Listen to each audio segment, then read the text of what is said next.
विठोबार घुमाई विठोबार घुमाई विठोबार घुमाई विठोबार घुमाई जय जय सर्वांनी म्हणा सर्वांनी म्हणा विठोबार घुमाई जय जय जय जय जय विठोबार घुमाई जय जय जय जय विठोबार घुमाई विठोबार घुमाई विठोबार घुमाई विठोबार घुमाई विठोबार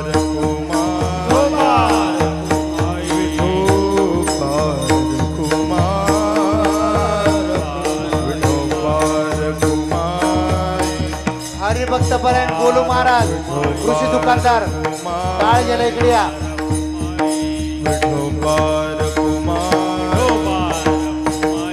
विठोबार घुमाई गोलू महाराज टाळ गेले या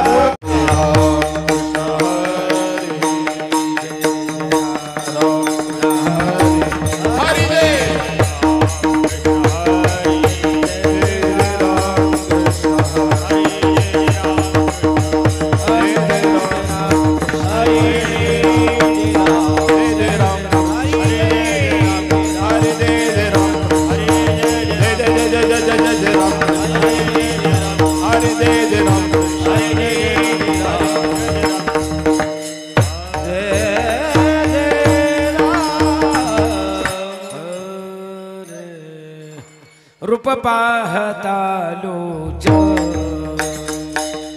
रूप पाहता लोच रूप पाहता लोच रूप पाहता लोच हे रूप पाहता लोच रूप पाहता लोच लोचने रूप पाहता लोच रूप पाहता लोच सुख झाले वो साजनी तो हा विठ्ठल तो हा विठ्ठल सुख झाले वो साजनी तो हा विठ्ठल तो हा विठ्ठल हे रूप पाहता लोच रूप पाहता लोच लोचने रूप पाहता लोच लोचने रूप पाहता लोच सुख झाले वो साजनी तो हा विठ्ठल तो हा विठ्ठल सुख झाले ओ साजनी तू हा विठ्ठल तू हा विठ्ठल तो हा माधव बजवा तू हा विठ्ठल बरवा तो हा विठ्ठल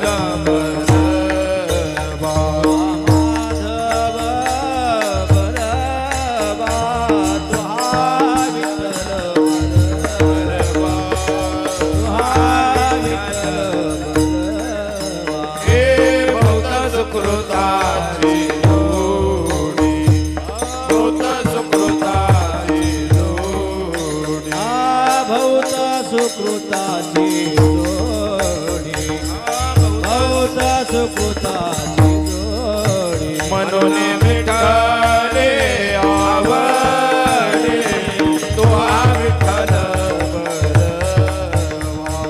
तो हा विठ्ठल बरवा म्हणून विठ्ठली आवडी तो हा विठ्ठल तो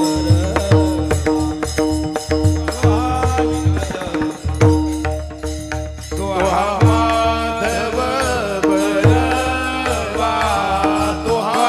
विठ्ठल तो हा विठ्ठल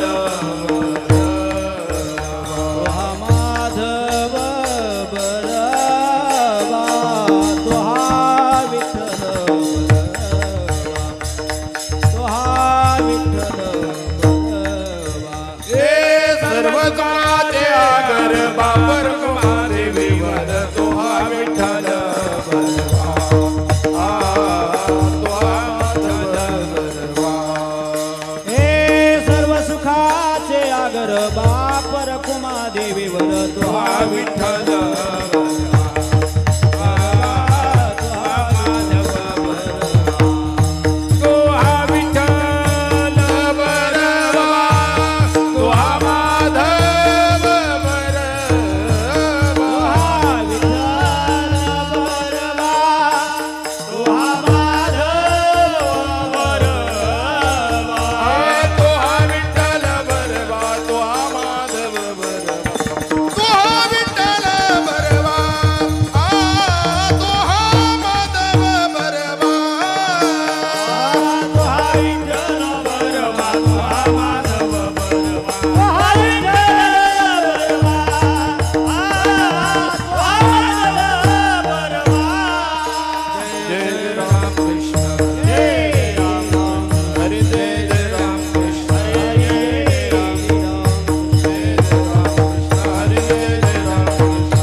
आता तुम्ही कृपावंत साधू संत जीवनग साधू संत जीवनग साधू संत जीवनग आता तुम्ही कृपावंत साधू संत जीवनग साधू संत जीवनग आता तुम्ही कृपावंत साधू संत जीवनग साधू संत जीवनग साधू संत जीवनग आता तुम्ही कृपावंत साधू संत जीवनग साधू संत जीवनग गोमटेत करा माझे गोमटेत करा माझे गोमटेत करा माये गोमटेत करा माझे गोमटेत करा माझे पारवोजे तुम्हासी पारवोजे तुम्हासी पारवोजे तुम्हासी गोमटेत करा माझे पारवोजे तुम्हासी पारवोजे तुम्हासी वंचिले ते पायापासी नाही असे वेगळे नाही असे वेगळे नाही असे वेगळे वंचिले ते पायापासी नाही असे वेगळे नाही असे वेगळे नाही असे वेगळे गोमटेत करा माझे गोमटेत करा गोमटेत करा माझे गोमटेत करा गोमटेत करा माझे पारवोजे तुम्हासी पारवोजे तुम्हासी पारवोजे तुम्हासी गोमटेत पारवोजे तुम्हासी पारवोजे तुम्हासी पारवोजे तुम्हासी तुका म्हणे सोडल्या गाठी दिली मिठी पायासी दिली मिठी पायासी दिली मिठी पाया तुका म्हणे सोडल्या गाठी दिली मिठी पायासी दिली मिठी पाया तुका म्हणे सोडल्या गाठी दिली मिठी पायासी गोमटेत करा माझे गोमटेत करा हे गोमटेत करा माझे गोमटेत करा माझे गोमटेत करा माझे पारवोजे तुम्हासी पारवोजे तुम्हासी माझी भार बोझे तुम्हा गोमटे माझे भार बोझे तुम्हासे भार बोझे तुम्हासे विठोबा रुक्माई जय जय विठोबा विठोबा रुक्माई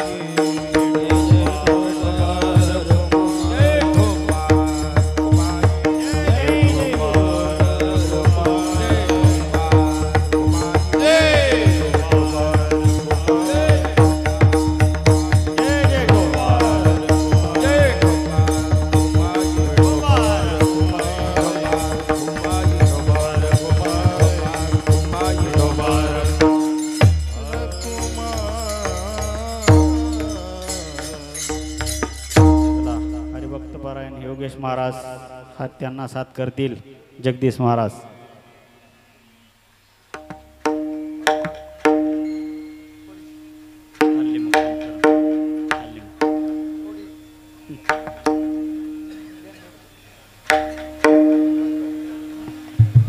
रे न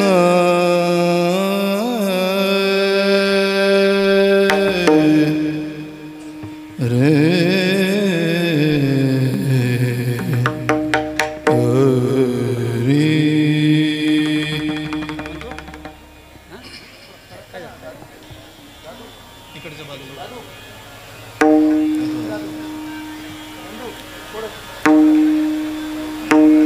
आता तुम्ही कृपावंत आता तुम्ही कृपावंत आता तुम्ही कृपावंत आता तुम्ही कृपावंत आता तुम्ही कृपावंत आता तुम्ही कृपावंत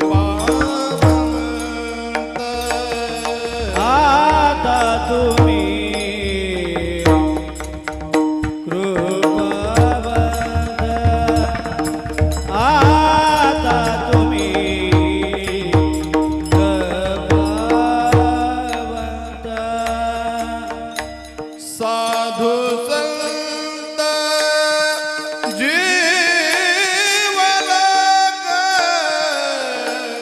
साधु संत जीवलग गोमटे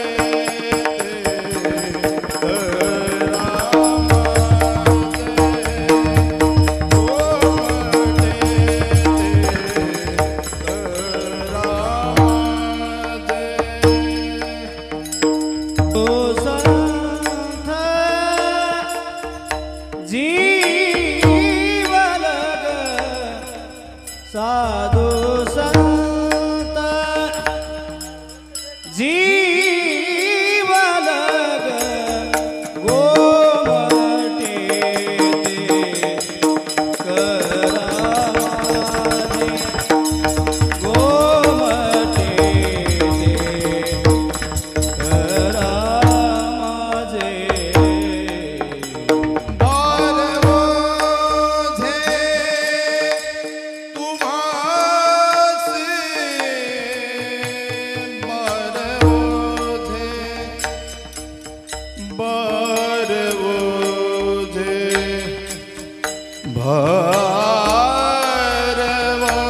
बारवोझे तुम्हासे बारवोझे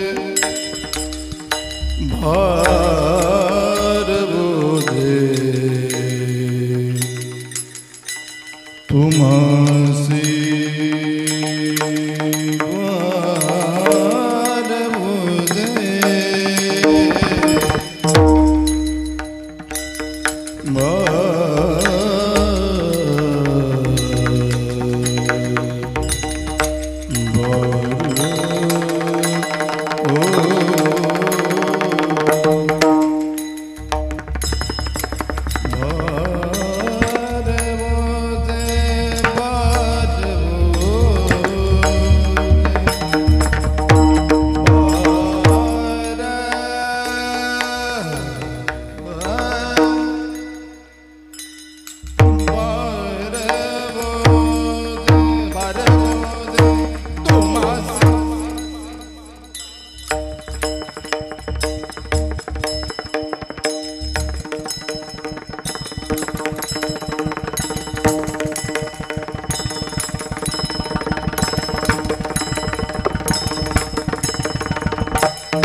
बार मोझे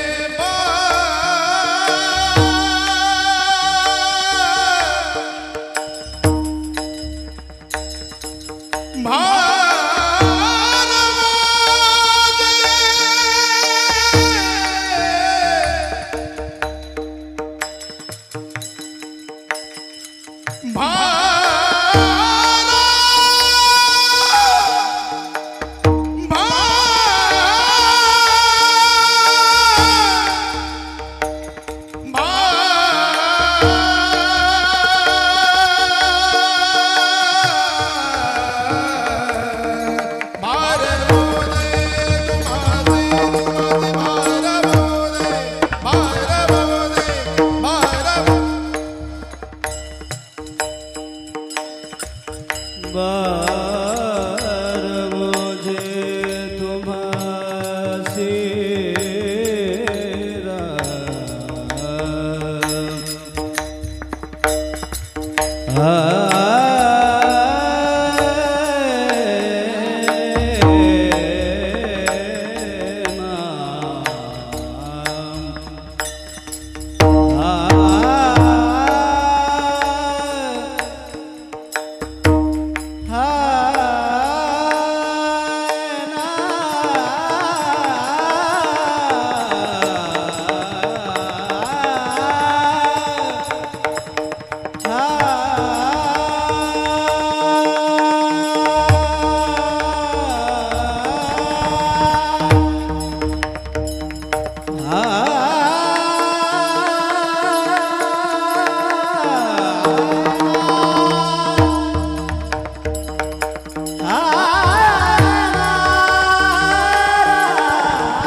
आता तुम्ही कृपावंत, आता तुम्ही कृपावंत साधू संत जीवलग, गोमटे ते करा माझे भार ओझे तुम्हासी, वंचिले ते पायापासी नाही असे वेगळे, गोमटे ते करा माझे भार ओझे तुम्हासी.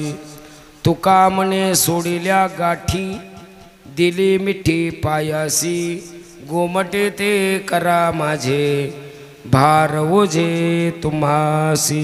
पांडुरंगा करो प्रथम नमन, पांडुरंगा करू प्रथम, पांडुरंगा करो प्रथम नमन, पांडुरंगा करू प्रथम, दुसरे सारे चरण संतांची दुसरे चरण संतांची, दुसरे चरण संतांची, त्यांच्या कृपादाने कथेचा विस्तार, त्यांच्या कृपादाने कथेचा विस्तार, बाबाजी सद्गुरु दास तुका,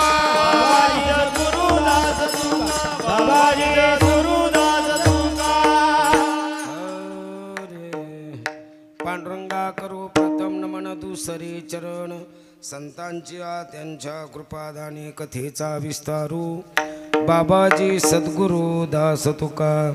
नमो ज्ञानेश्वरा, नमो ज्ञानेश्वरा, निवृत्ती उद्धारा सोपान दिवा मुक्ताबाई, नमो त्रिभुवन पावनी आद्यत्री जननी देवाची. शरण शरण एकनाथा पायी माता ठेविला, नका पाहू गुणदोष झालो दास पायाचा. शरण शरण हनुमंता तुम्हालो रामदूता, काय भक्तीच्या त्या वाटा मज दावयास वाटा मस्तक हे पायावरी. या वारकरी संतांच्या कर जोडितो कथे काळी, आपण असावे जवळी विठ्ठल विठ्ठल.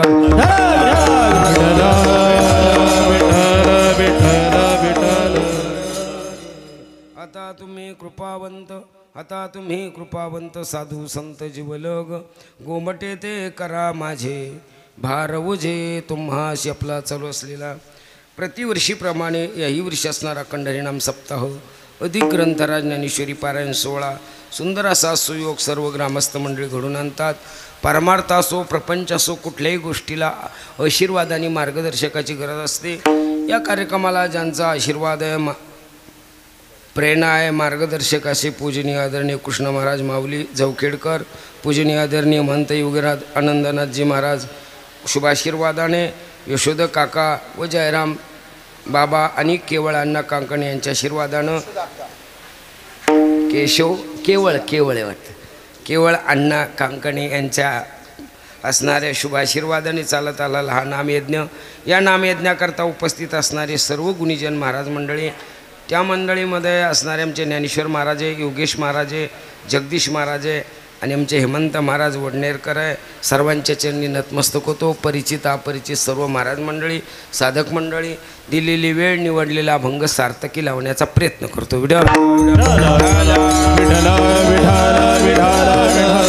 अभंगाचा सरळ अर्थ आहे, तुकोबराय साधकाच्या पुढे आणि साधक तुकोबरायच्या पुढे आपला प्रार्थना व्यक्त करतात. तुकोबराय म्हणतात आता, आता म्हणजे केव्हा? मनुष्य देह मिळाला तेव्हा. मिळाला देह ज्याच्यामुळं कळतो ते तुम्ही, म्हणून आता तुम्ही. तुम्ही कोण?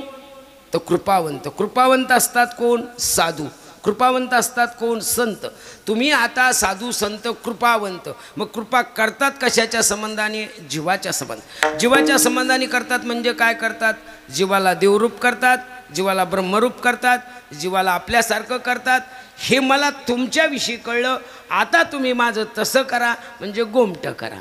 गोमटं करत असताना कष्ट होईल, दुःख होईल, सहन करा, पण माझं चांगलं करा, गोमटं करा. गोमटं करत होण्याकरता मी तुमच्या पायाजवळ येऊन थांबलेलो आहे. मला पायापासून वेगळं करू नका.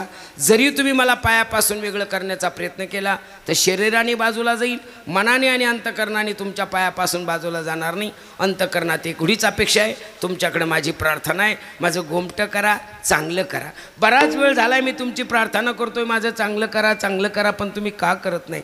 त्याचंही कारण मी शोधलं आहे. ज्याचं चांगलं व्हावं वाटतं त्याचं वांगलं गेलं पाहिजे. जोपर्यंत वांगलं जात नाही तोपर्यंत चांगलं होत नाही. मग माझ्यात जे काही वांगलं होतं मी त्याच्या गाठी सोडून टाकल्या. आता वांगलं निघून गेलं आणि चांगलं होण्याकरता तुमची प्रार्थना करतो. आणि प्रार्थना करण्याकरता जिथं प्रार्थना करावी लागते त्या पायालाच मिठी मारतो. माझा गोमट करा असा आशेचा भंग.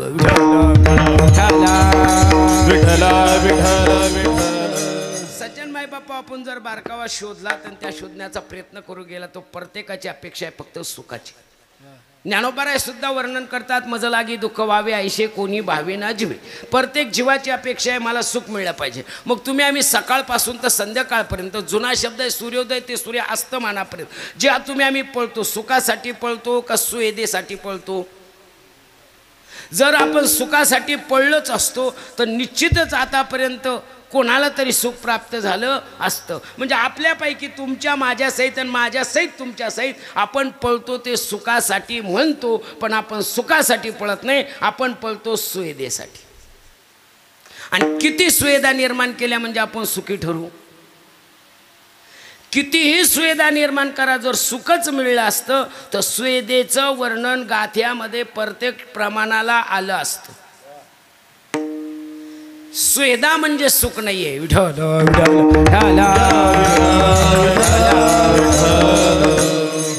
किती सुवेदा तुमच्या पुढे सांगायच्या. आज आपण पाहू गेलो, सुवेदेचाच विचार करू गेलो, तो जुन्या काळामध्ये कुठल्याही कुटुंबामध्ये मसाला वाटण्याकरता कुठलंही यंत्र, वरवंटाने पाटा होतं. दळण दळण्याकरता गिरणी माध्यम नव्हतं.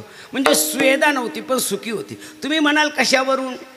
शरीर किती तत्वाचं आहे? 5 तत्वाचं. आप तेज वायू पृथ्वी आणि आकाश. तो दगड कोणत्या तत्वातला आहे? पृथ्वी तत्वातला. समान सत्तेत साधक बाधकवर व्यवहार होतो असा आपला आध्यात्मिक ग्रंथ सांगतो. म्हणजे त्या दगडात जो आहे ते पृथ्वी तत्व आहे. शरीरात कोणतं तत्व आहे? पृथ्वी तत्व आहे. आणि त्या पृथ्वी तत्वातले सगळे धातू शरीराला गरज आहे. त्यामध्ये लोखंड असेल, पितळ असेल, तांबा असेल, आणखीन धातू, अनेक धातू, पंचधातूपैकी सगळे धातू. आणि ते घासण्यानं व्यायाम होत होता आणि ते सगळे धातू शरीराला मिळत होते. पहिला फायदा होता व्यायाम होत होता, आणि दुसरा फायदा त्याच्यामुळं आपल्या शरीरात सगळे धातू मिळत होते म्हणून गॅप नव्हता. जेव्हापासून बटन दाबलो भुर्र कलगी फुर्र, तेव्हापासून गॅप आलाय. कोणी म्हणतं माझ्या गुडघ्यात गॅप आहे, कोणी म्हणतं माझ्या मानेत गॅप आहे, कोणी म्हणतं माझ्या कमरात गॅप आहे. म्हणलं तुझा इथं बी गॅप आहे आणि तिथं बी गॅप आहे. सुवेदा आली का सुख आलं? जुनी जी आमची माता भगिनी आहे यांच्या काळामध्ये दळण दळण्याकरता गिरणी नव्हती, जात्यावर दळायचे. जातंसुद्धा दगडाचाच. आणि किती दळावं लागायचं? कमीत कमी 10-10, 15-15 किलो त्या माता भगिनीने धान्य दळलं. दळताना त्यांचा पोटाचा व्यायाम व्हायचा. दळताना त्यांचा पोटाचा व्यायाम व्हायचा. सर्व कॅल्शियम, सर्व धातू शरीराला भरपूर मिळायचे. त्यामुळं 8 अपत्याला जन्म घातला तरी कुठे दवाखान्यात गेल्या नाही, सिजर फिजर झालं नाही. जेव्हापासून आमच्याकडं बटन दाबलं आलंय तेव्हापासून डॉक्टर सांगतो वजन उचलू. पाणी आणायचं कोणी, दळून आणायचं कोणी, मग आपण रिकामे आहोत ना. आताचे नवरे नंदीबैल झाले, पिठाचा डबा घेऊन तुरु तुरु झाले. बायको म्हणे नवऱ्याला पीठ कमी आले, ते म्हणे आताचे गिरणीवाले बारुळे झाले. गरज सुखाची का सुवेदेची? गरज आहे सुखाची, पण आम्ही नादी लागलो सुवेदेच्या. आणखीन अलीकडची सुविधा सांगतो. जुन्या काळात, आज अशी काही माणसं आहे ज्यांच्याकडे 40-40 लाखाच्या गाड्या आहेत आणि ते मोठ्यापणाने सांगतात महाराज आपल्याकडे 40 लाखाची गाडी आहे. आम्हालाही बरं वाटतं. गाडी कशा करताय? एकदम एखाद्या इमर्जन्सी कामाला जाण्याकरता. मग जर गाडी जाण्या येण्याकरता आहे, गाडी म्हणजे सुविधा आहे का सुख आहे? पण तो गाडीला काय म्हणतो? सुख. मग जर गाडी सुख देती तर दोघं नवरा बायको रस्त्याच्या कडेनं का पळतात? नवरा पुढं बायको मागं, नवरा पुढं बायको मागं, झिंग झिंग झिंगाटन चिंग चिंग चिंगाट. रिकामी जागा पाहतात, घामाघूम होतात. आपण म्हणावं तुमच्याकडे 40 लाखाची गाडी आहे, ती आम्हाला शिकवतात महाराज डॉक्टर झालं पळत जा पळत जा. गरज आहे सुखाची. अपेक्षा बाळगल्या, किती सुविधा म्हणजे सुख मिळेल. अशी काही माणसं आहे स्वाभिमानानं सांगतात महाराज काही कमी नाही हो, भगवंताने भरपूर दिले आम्हाला. गोकुळासारखं घर भरलंय हो, शाळेत जाण्याला सुद्धा नातवांना गाड्या आहे. खरंच काही कमी नाही. आपण म्हटलं मग तुम्ही मंदिरात दर्शनाला गाडीवर काय येत नाही? ते म्हणे मला मुळ्या दे.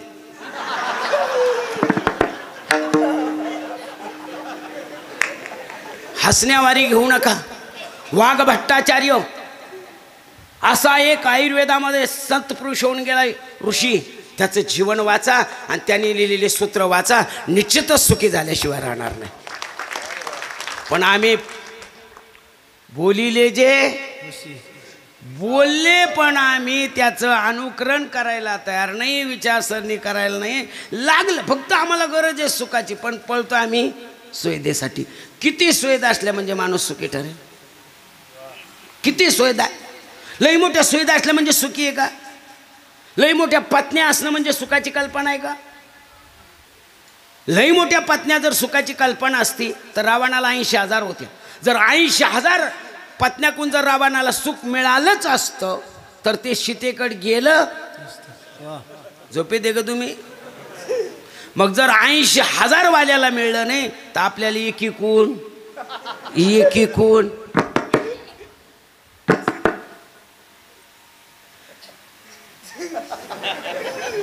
लई मोठे पोरं म्हणजे सुखाची कल्पना आहे का? जर लई मोठे पोरं सुखाची कल्पना असती तर भूत लागले नारदा 60 पोरे झाली त्याला. नाथ महाराज म्हणतात त्या रावणाचं जाऊ द्या, पण 60 पोरं कोणला झाली? नारदाला. पोरं सांभाळणं सोपं आहे? अशी जर पोरं लहान लहान सांभाळणं सोपं नाही महाराज. कीर्तनात जर एखाद्या पोराला आम्ही म्हणलो गप, ते काय करतात त्याचं?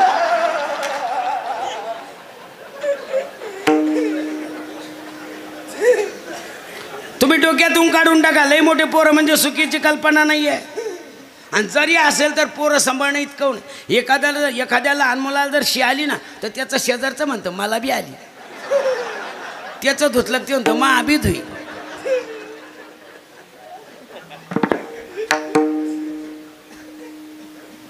लई मोठे मुलं म्हणजे सुखाची कल्पना नाही.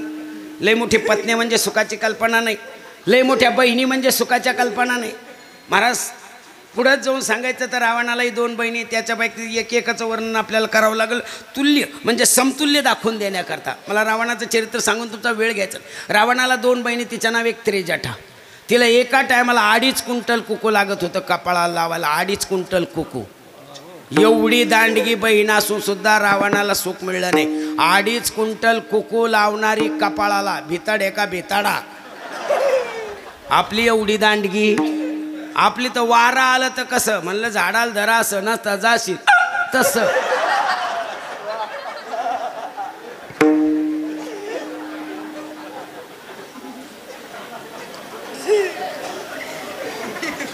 लय मोठ्या बहिणी म्हणजे सुखाची कल्पना नाही. लय मोठे भाऊ म्हणजे सुखाची कल्पना नाही. सज्जन मायबाप. रावणालाही 2 भाऊ होते. एकाचं नाव होतं कुंभकर्ण. त्याला युद्धाच्या टायमाला उठवायचा प्रसंगाला ढोल वाजवली, ताशा वाजवली, शिंगडे वाजवली, नाना प्रकारची वाद्य वाजवली तरी कुंभकर्ण उठला नाही. शेवटी त्याच्या भावाला राग आला. ते म्हणलं त्याला उठवलं पाहिजे. त्याच्या अंगावर हत्ती सोडा पण तू वाडा उठवा. त्याच्या अंगावर हत्ती सोडे. त्याच्या बेंबीच्या खड्ड्यात 3 हत्ती पडले.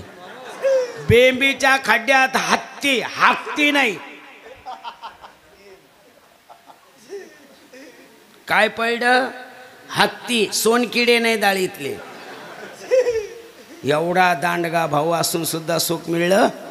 तेव्हापासून बेंब्या 2 प्रकारच्या, काहीच्या गट्टूच्या आहे आणि काहीच्या खड्ड्याच्या आहे. ज्यांना त्यांना पाहून घ्या.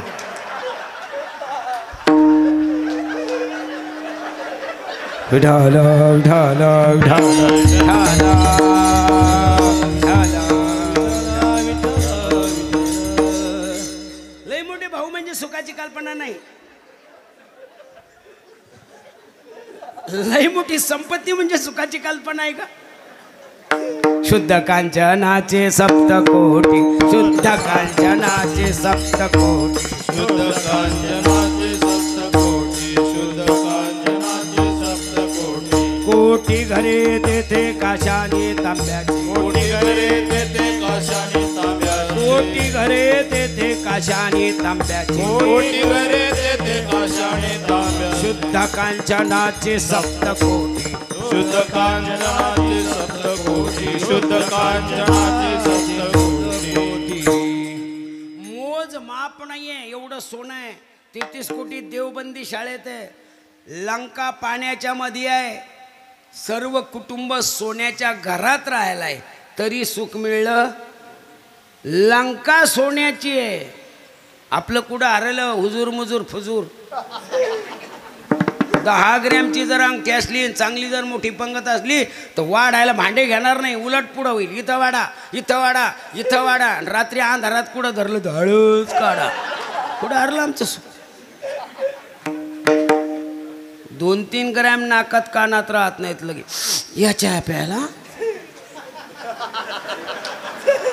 सोन्याच्या घरात राहणाऱ्याला नाही मिळलंय. आणि आणलं तरी कुठं खरं आहे. इकून घेऊन जायचं तिकून करून आणायचं म्हणजे माझ्या भावाने केलं. भावाला वाढे घ्यायला पैसे नव्हते. चोट्टी जी असन ती महाराज आळंदीकर. आपण काय शेफ फुकट थोडे देतो. माझी असेल तर ती बी. कुठं हरलं आमचं सुख. स्वेदा म्हणजे सुख नाहीये. म्हणून महाराजाला म्हणावं लागलं सर्व सुखाची आशा जन्म गेला सर्व सुखाची आशा जन्म गेला. आशा क्षण एक मुक्ती नाही गेला.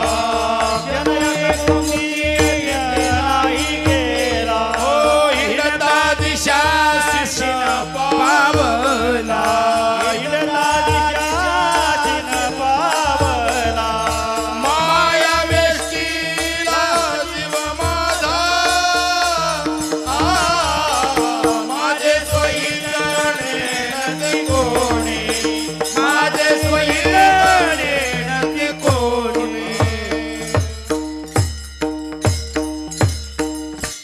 महाराज म्हणतात सर्व सुखाची आशा जन्म गेला. क्षण एक मुक्ती यत्न नाही केला. हिंडता दिशा माया वेष्टीला जीव माझा. माझे स्वयीत नेनती काहीच न करती. झोपीत राहू नका. मलाही वाटत होतं मी महाराज झालो म्हणजे सुख मिळेल. आता मला कळतं रात्री बेरात्री जाताना कसं सुख मिळेल. कारण मृत्यूलोकी सुखाची कहाणी ऐकले जे कवनाची श्रवणी. कैशी सुकरनिद्रा अंथरुणी इंगळाची. प्रपंची सुख जोडे तरी का सेविती गिरीकडे. राज्य टाकून गेले थोडे ते का वेडे म्हणावे. एवढ्या मोठ्या स्वेदा राजा रावणाकडे तरी सुख मिळलं नाही. आपण कुठं हरवलो. तुकोबारायला म्हणावं लागलं की बाबा रे एवढं मोठं रावणाकडे असून सुद्धा सांगा ते कवडी. तुका म्हणे ज्याची संपदा सांगा ते कवडी. बरोबर नेताही आलं नाही सुखही मिळू शकलं. मग एवढा मोठा रावण फेल आहे. का फेल आहे त्याचं उत्तर तुकोबारा देतात. ये रती माईके दुःखाची नाही आधी अंती अवसान. याचं उत्तर नाद बाबा देतात. नाही कोणाचे नाही रे नाही कुणाचे कुणी. नाही रे नाही कुणाचे कुणी. नाही रे नाही रे नाही कोणाचे कोणी. नाही रे नाही कुणाचे भाऊ कुणाचे बहीण कुणाचे कोण कुणाचे सखे सोयरे. अंतील दासील एकला प्राण माझे माझे म्हणून. भाऊ कुणाचा बहीण कुणाची कोण कुणाचे सगळे सोय रे. अंतिदासी एकच प्राण माझे माझे म्हणून. नाही रे नाही कुणाचे कुणी. नाही रे नाही कुणाचे कुणी.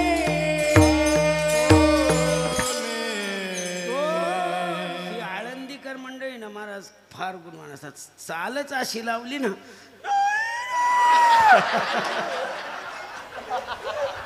चालीहून तरी कळून घ्या ना, चालीहून तरी.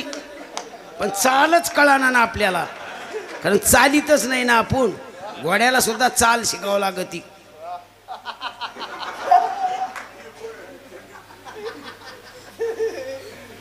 काय चाललंय आपलं? तो त्याच्या पुढं, तो त्याच्या पुढं. बाप बाप बाप बाप बाप. अरे एक प्लेट जर हरले तर 8 दिवस शादी. एक भांड जर हरलं ना तर 8 दिवस शादी. कोणी नेलं, कमून नेलं, कशी नेलं, काय घालून नेलं, ते बी केसवर घेतलेलं राहतं.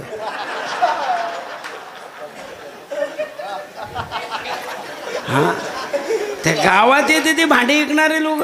केस 600 रुपये छटाक. मला एक प्लेट दे बाई, मला एक बघून दे बाई. ते हरलं तर मला तळतळ वाटायला. केस तरी आपले का?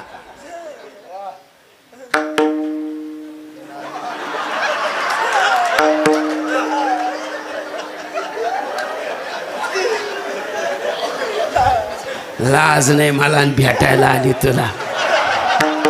कुठे हरले आमचे विचार? भाऊ भावाला मानायला तयार नाही, बहिणी बहिणीला मानायला तयार नाही. अरे काय सांगावं, एखाद्या भावाची जर जमीन एखाद्या रोडच्या मध्ये जर गेली आणि तिचा जर योग्य भाव मिळला ना, तर बहीण भावाला स्पष्ट सांगते, मी हिस्सा. नीती महत्वाची, नाती महत्वाचे का पैसा महत्वाचा आहे? नीती आणि, पण आम्ही नीती नाती भ्रष्ट झालोय. कसं सुख मिळेल आपल्याला? मंदिर कोणासाठी आहे? आपल्यासाठी. मंदिरसाठी लागणार साहित्य कोणासाठी आहे? आपल्यासाठी. आपण दिलंय. झाडू, बल, तिथं लागणारे बसायला टाळ, पकवाज, काय असेल ते सर्व साहित्य. दर्शनालाही आपणच जातो, पण वटीवर आपणच गप्पा मारतो. मंदिरात झाडू टिकत नाही, मंदिरात बल टिकत नाही. नेतं कोण? कुत्र्याला काय करायचा बल, तो कुठं लवीन?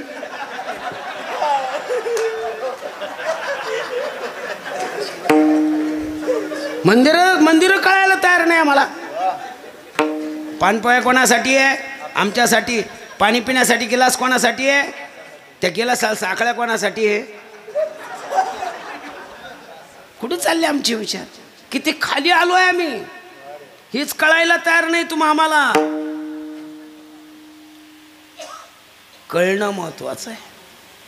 संत वाङ्मय कळणं नाही. कळलंय आणि कळल्यानंतर सांगतात आसोनी. कळल्यानंतर सांगतात सोडियेला संसार माया तयावरी. कळल्यानंतर सांगतात संसाराच्या नावे. कळल्यानंतर सांगतात दुःख बांधवडी. कळल्यानंतर सांगतात संसार दुःख मूळ. कवा आपल्याला कवा कळायचं?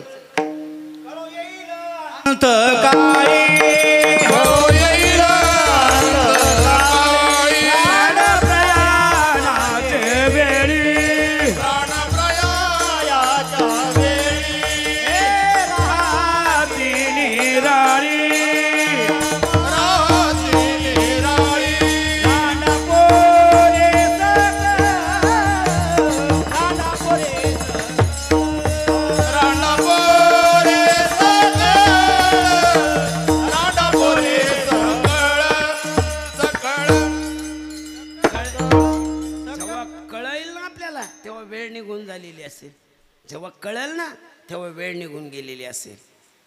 कळलं पाहिजे.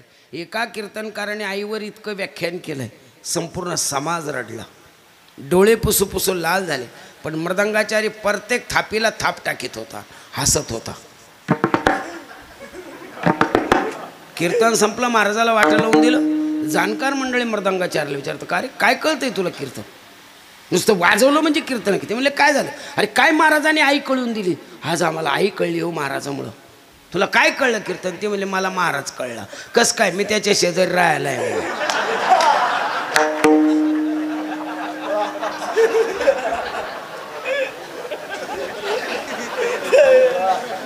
कळलं ना? बोले तैसा त्याची वंदावी. हा हा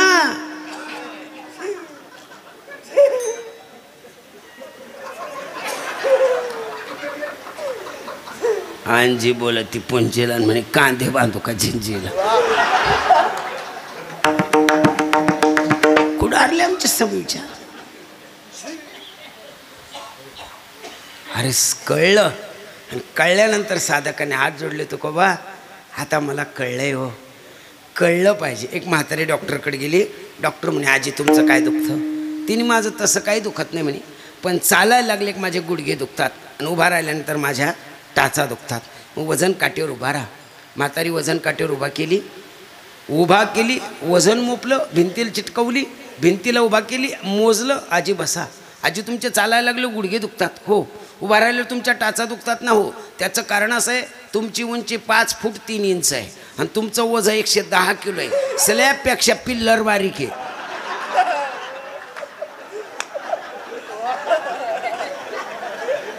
स्लॅब आहे 10 इंच आणि पिल्लर आहे 2.5 इंच.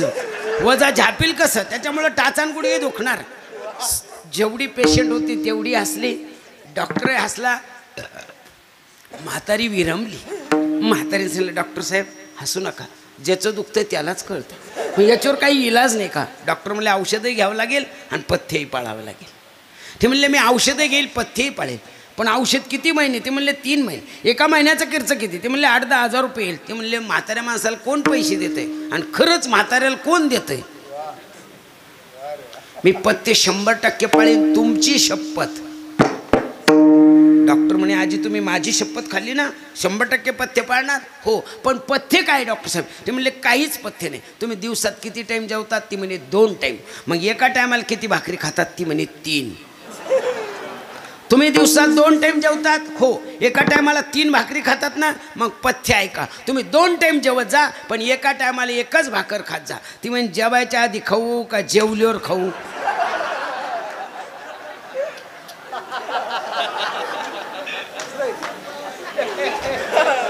नियमाच्या तर 3 नाही सोडित, पण जी पथ्याची ती जेवायच्या आधी खाऊ का जेवल्यावर खाऊ? डॉक्टर म्हणे मी फॅनला धरू का होल्डरमध्ये बोटं घालू?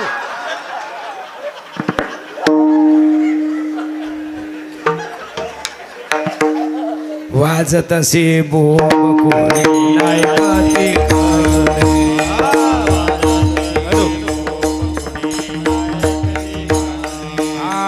हरे हरे म्हणता या थोर झाले हरे.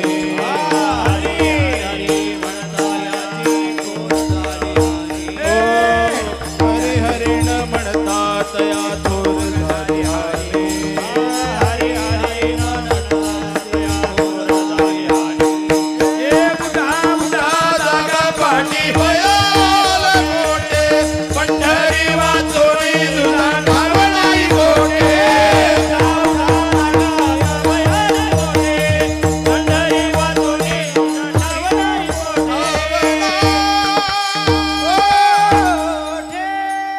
साधक म्हणला तुकोबा खरंच कळलं हो, आम्हाला सुख मिळालंच पाहिजे, आम्हाला स्वेदा नको आहे, सुख कराय. हे म्हणले मग जर तुला शाश्वत सुख मिळायचं असेल, सकल दुःखाची निवृत्ती आणि ब्रह्मानंदाची प्राप्ती करून घ्यायची असेल तर ठिकाण सांगतो. सकल दुःखाची निवृत्ती आणि ब्रह्मानंदाची प्राप्ती हा वेदांतातला सिद्धांत आहे. सुख मिळावं पण दुःख गेल्यानंतर दुःख मिळू नये, सुख मिळाल्या म्हणून सुखही मिळालं पाहिजे आणि दुःखही संपलं पाहिजे. ते म्हणले मिळून देणारे फक्त एकच व्यक्ती आहे, त्याचं नाव संत आहे.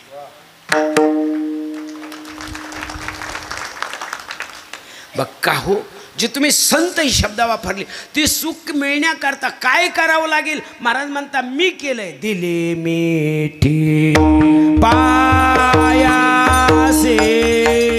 दिले मिठी पायासे, दिले मेरे राम. पायासे, दिले मेरे.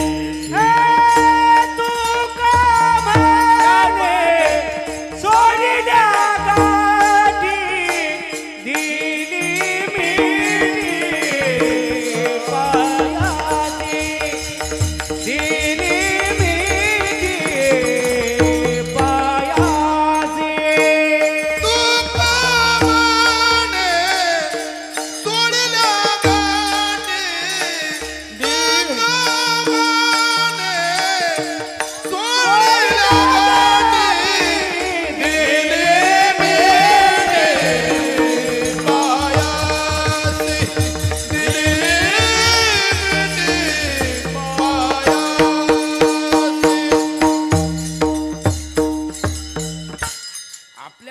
एखादी एखादी वस्तू प्राप्त करायची असेल तर काय धरावं लागेल त्याचे? का कान धरली की आपण लहानपणी चाऊ मेऊ पितळाचं पाणी पिऊ बुडबुड बुडबुड बुडबुड. कान धरून फायदा होणार नाहीये, पाय धरावी लागेल. म्हणून तनु म्हणू जीवे चरणाशी लागावे नागरवता करावे. पाय का त्यांचे पाय धरायचे? सर्व सुखे आजी संताची देखली.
संता समागमे नित्य दुनावी तुझी नामे दहन होती सकळ कर्मे. अरे कर्म जाळण्याची ताकद त्यांच्या पायाजवळ आहे. केवढे पाय चांगले. पाय पाय आपले पाय पाय आपले पाय बाबांचा कापूशीची न तुकारामा शांगा वर बडीन. मी तरी काय बाय एवढ्या एवढ्याच वर बड्या मग आणतील सगळ्या चोट्टी. आपले पाय मंदिरा पुढे जरी बसले तर आपले पाय चांगले नाही. कोणाची गाडी चालली रे? खाली मळ्यात राहायला काय? दोघं भाऊ एक काय एकत्रच आहे का? म्हणलं वायली काढून देतो का? इथं हरिपाठ करायचा का घरच्या गप्पा मारायच्या? पाय पाय तिथं गप्पा मारतो. कसं कमीलं म्या? काय होतं माझ्याजवळ? थोड्या डोळ्या देखत वायली काढून दिलं बापान. काय होतं? काहीच नव्हतं. कसं कमीलं? रात्री माका मोडून आणली म्या रुसरीची मंदिरा पुढं.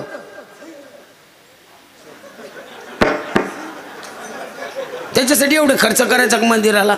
आणि उगाच या मंदिराला त्रास द्यायचा. द्या आम्हाला सभा मंडप बांधून. काय गप्पा मारायला का?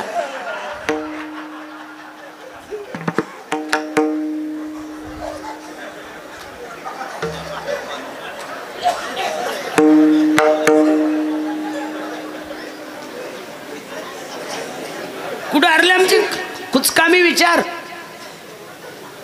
पाय पाय पाय काय पाय आहे महाराज? पाय. आपण संत पाहिले नाही महाराज, पण संतांचे पायही पाहिले नाही, पण त्यांच्या पायातल्या पादुका सोन्या चांदीच्या करून ठेवल्या. मुद्दा लक्षात घ्या.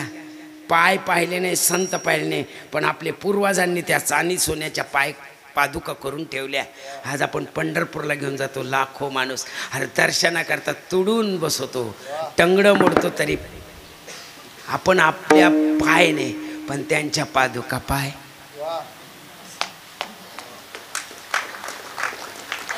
हजारो वारकरी त्यांच्या पायात पादुका बरोबर जातात, पण उपाशी राहतं कोणी?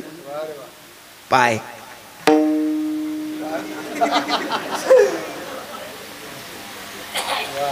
आपले आई वडील वारले, चुलते काके वारले, आजी वारली, कोणी त्यांच्या पादुका घरात ठेवल्या जातून का ठेवल्या नाही? मी सुद्धा माझ्या आजीच्या आई वडिलाच्या ठेवल्या नाही. का? 10व्या 13व्याला दान देऊन टाकल्या बामणाला. का? जे स्वतः पुरते जगले त्यांच्या पादुका दान दिल्या जातात, जे जगासाठी जगले त्यांच्या सोन्या चांदीचे करून ठेवतात. अरे आमचे सुद्धा पाय सोन्या चांदीचे झाले पाहिजे. आणि ते पाय जर सोन्या चांदीचे व्हायचे असेल तर ज्याच्याकडे मिळतंय ना त्याचे पाय धरले पाहिजे. पाय पाय.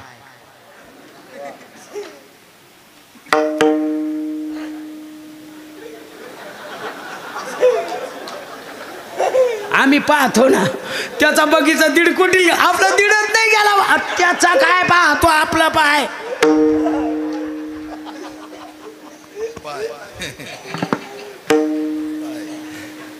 घरची बेईना शेजारची म्हणे पिन कहून लवीना आधी आपलो पाय आपले बी पादुका आहे ना कीर्तनाला घेऊन येते ना खाली घेऊन बसते पादुका म्हणलं कीर्तन झाल्यावर वास येईल तुमचा क्या बात आहे.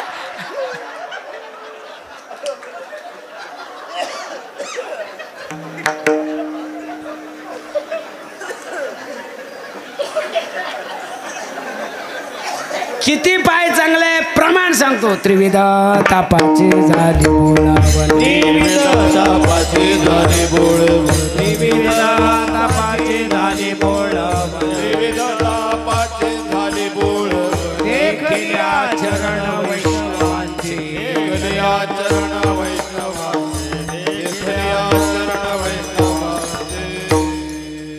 नुसते त्यांचे पाय जर पाहिले तर त्रिविध ताप जातात आणि त्यांचं दर्शन घेतलं तर किती फायदा होतो.